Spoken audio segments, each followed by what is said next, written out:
Yes, welcome to the Biz Communication Show. I'm Bill Lampton, your host. Every week, as you know, we bring you guests who are outstanding communication professionals because all of us know that strengthening our communication skills will strengthen our business in many ways, our sales, our marketing, our customer service, our team building, our leadership, our motivation, and yes, our profits as well. I'm very happy today to bring someone to you who has a profession that's not all that common. I don't know any other professional storytellers. I'm delighted to bring you today Karen Chace, known as the Story Bug.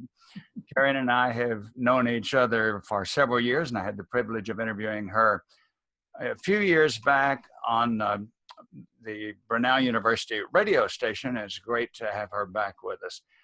Karen Chace, welcome to the Biz Communication Show. Oh, hello, Bill. Thank you. It's wonderful to hear and see you again. Last time we didn't have this lovely communication tool, so this time I'm happy to see your smiling face. Well, and yours is a happy, smiling face as well.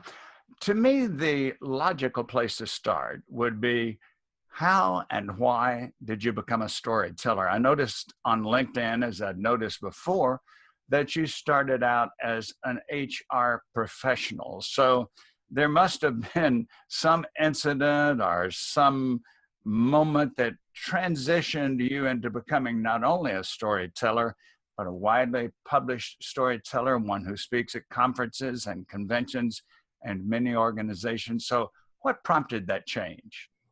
Well, it was actually serendipity. I took a leave of absence from my job, my HR job, when my son was born.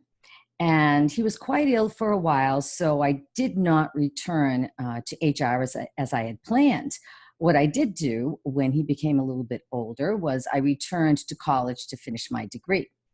And that led me to change my business degree to English. I realized how much I loved literature. I had since I was a child, and decided to take some teaching courses as well. And that led me to work at a preschool and also at my local elementary school in a different capacity than teaching.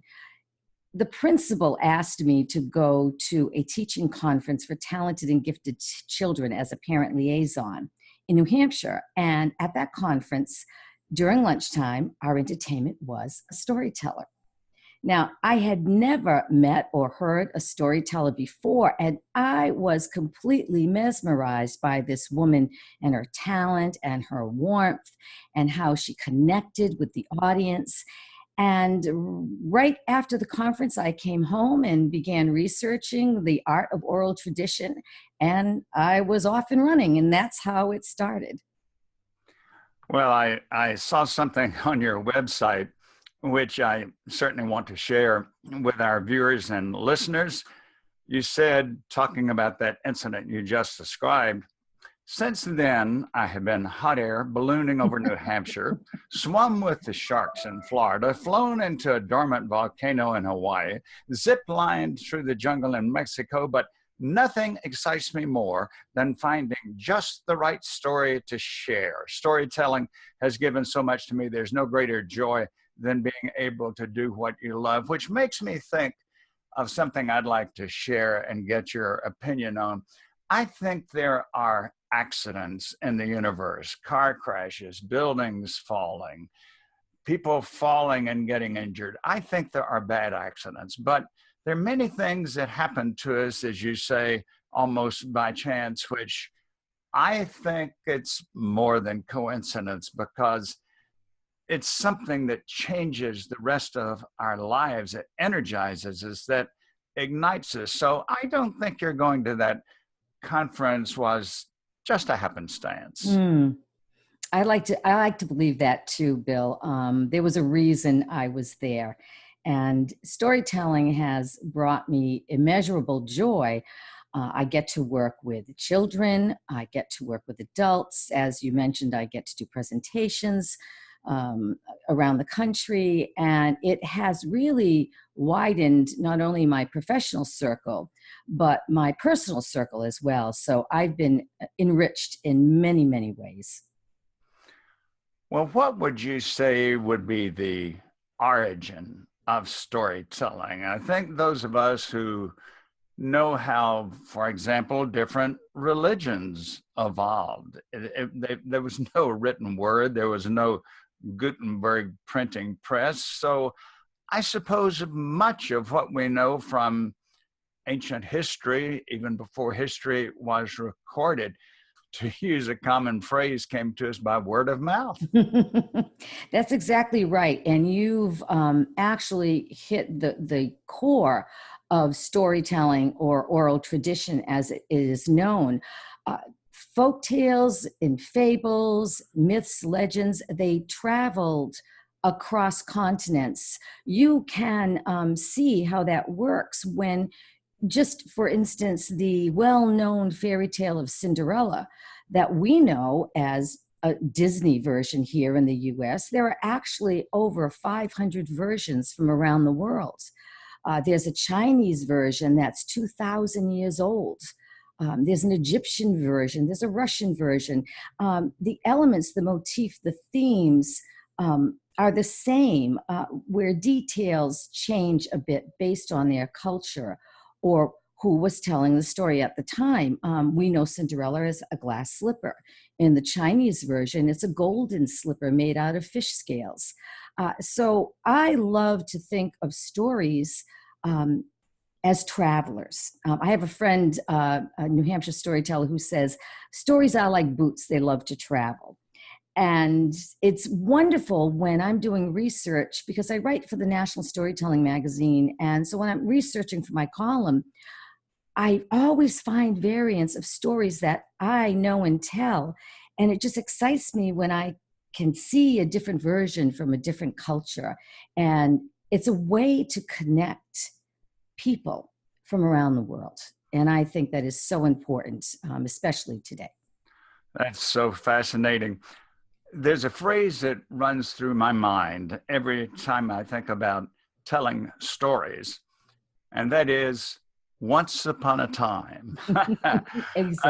Quite often, if I'm coaching speakers or if I'm coaching a group about how to give a speech, and I talk about the importance of stories, I remind them that when they were first able to hear and understand, maybe even before then, their parents were reading stories to them. Mm-hmm.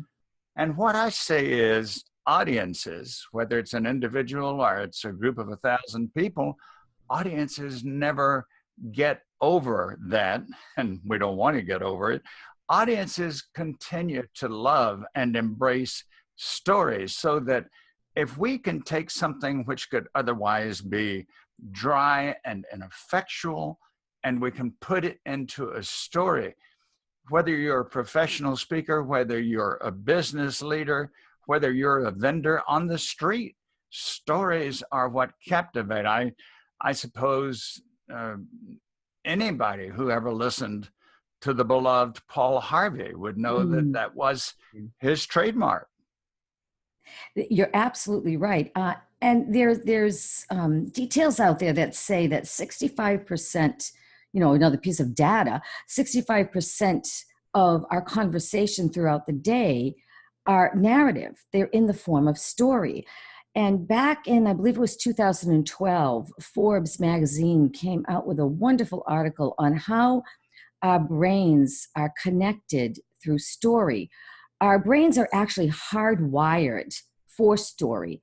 And they was Hassan, a Princeton professor, neuroscience professor, ran a test where he had people's brains wired almost as an EEG sort of thing. And when someone was telling a story, the person who was listening to the story, they synced in, their brains synced in together. And it was a wonderful way to see exactly how their emotions, their temporal lobe, connected to the person who was telling a story, and they also connected to the other audience members who were hearing the same story.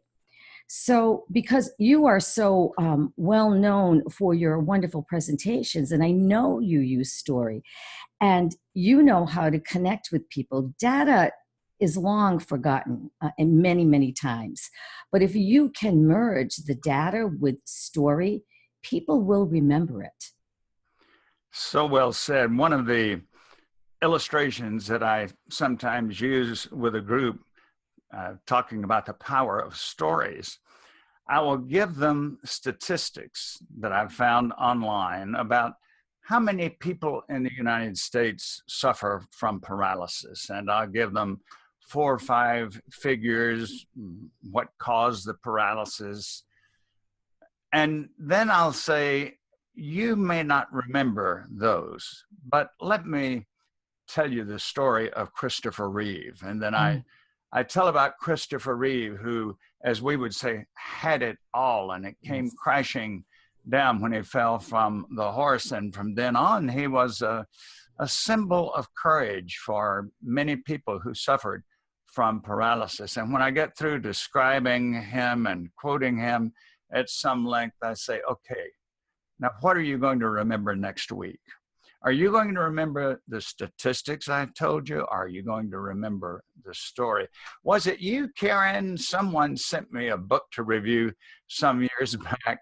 The title of it was Wake Me Up When the Statistics Are Over. When the data's over. Wake me up when the data's over. That's right.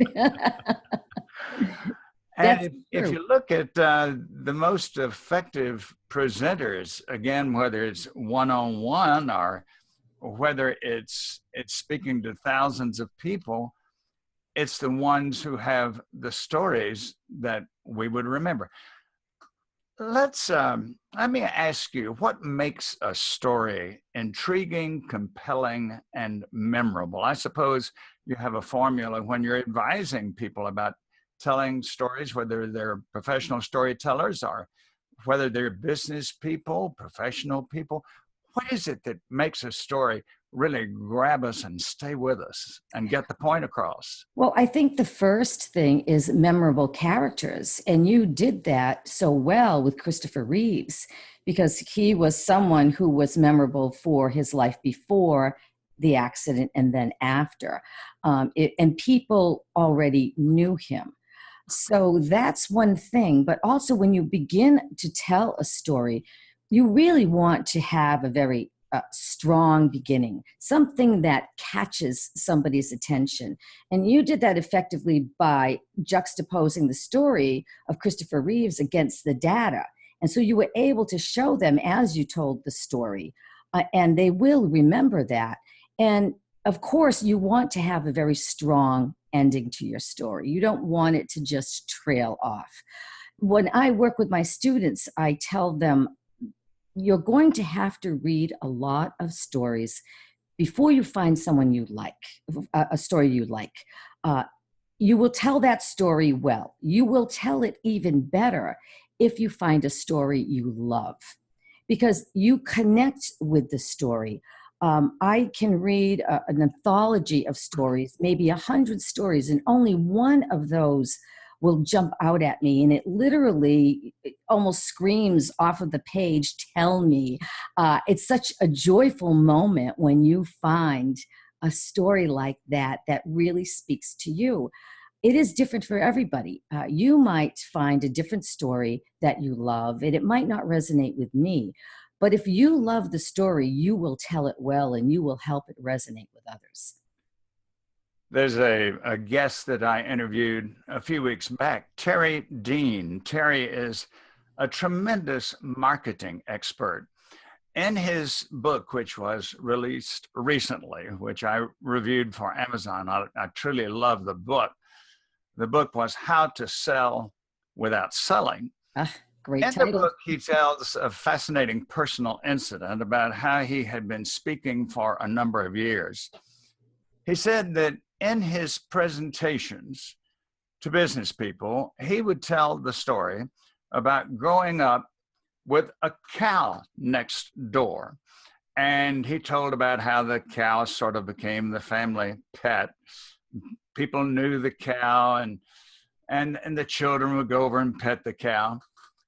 Terry Dean says that years later, when he would go back to the same audiences, they'd say, "How's the cow doing?" Oh, isn't that interesting? They might have forgotten everything else he said, but they remembered that story, which brings me to ask, and this is somewhat related. We hear the term urban myths. Mm-hmm. What are urban myths? How do they get started? And of course, now with the internet, they can spread so quickly. But give us your take on urban myths. Well, in storytelling, urban myths are usually associated with scary stories. And they're usually stories that start out with a tiny bit of truth in them. And then from being told from person to person, they get extrapolated out and they become bigger than what they actually ended up being. A good example would be the story of the vanishing hitchhiker, which you may have heard. Someone's Oh, driving yes. down a road and they pick somebody up, a young girl, and Oh, they yes. take her home and she forgets her sweater in the car, and he goes back to the house and the parents say, she passed away on that bridge that he picked her up on many years ago. There's many variations of that story. That's an urban legend. So they might start out with a little bit of factual information, and then it just becomes bigger and bigger. And the truth is usually lost in the telling year upon year. To me, one of the real affirmations of the importance of stories to people is that when you and I walk into a bookstore, in my experience and probably in yours, 2/3 of the titles are going to be fiction. Mm-hmm. And why is that? It's because people love stories. Yes, I agree. People want to be taken away from their everyday life. And I always say, if you're a reader, if you love to read, you will live 1,000 lives because you can go anywhere in your imagination. I always say my two favorite places are the library and a bookstore. I'm give me a book, put me in a corner, and I'm quite happy. I'll tell you something that happened with me and my wife, Sandra, a week ago. We were watching a movie on a Sunday night, one that we had rented. It was an intriguing story about World War II. Walking with the Enemy. I had heard about it. A friend, neighbor recommended it. We started watching that movie. It got a little late on Sunday night, so we said we'll finish it tomorrow. Well, being an entrepreneur, of course, I am driven, as you probably are, to make the most of Monday morning. We've just got to get started. We've got to write. We've got to read. We've got to produce videos. Whatever it is we do, we must get started on Monday morning. Karen, that Monday morning, we took an hour and a half and finished the movie. Why? The story was so captivating, had so much heroism in it, so much drama, that we just couldn't wait until that evening. So movies, the best ones, the truly best ones, maybe not the award winners, but the ones that resonate with people, have an unforgettable, timeless story. Absolutely. I have to admit to you that the story that I suppose, the movie that portrays my teenage years the best is the movie Grease. Oh, love And that movie. I lost count after I'd seen it 25 times. Well, why would you see a movie 25 times when by that you know every line? Because you love the story. It's interesting you say that. I remember asking my son's pediatrician when he was little. He was mesmerized by the movie E.T., which was, had been out for a few years. And he watched it over and over, so much so that I became concerned. I didn't let him watch a lot of TV, but whenever he did, he wanted that movie. And I asked the pediatrician, and he said, children, when they are trying to figure something out, will watch something over and over and over again. And I thought that was a very interesting idea. And I bet when you watch Grease, you see something each time that you didn't see before. I know that happens to me when I'm watching a movie that I loved. Oh, I never noticed that before. So maybe you're trying to figure something out. Yes, and in a sense too, it takes you back to those times, which Yes. were very special. Your teenage years, you know they're special at the time, but my gosh, how much more special they've become later on. And this reminds me, our older daughter, when she was maybe 5 or 6 years old, she heard, and I think we had a record back when we had spinning records. We had a record of the Christmas song, Little Drummer Boy. Mm.